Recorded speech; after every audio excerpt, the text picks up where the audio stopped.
छान झालाय आणि कलर बी बघा किती छान आलेला आहे.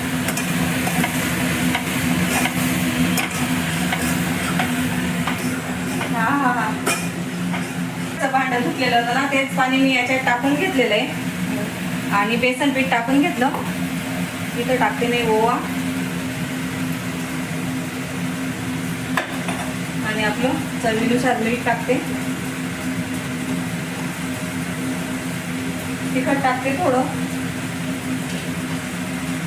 हळद टाकते, थोडं किंचित तिखट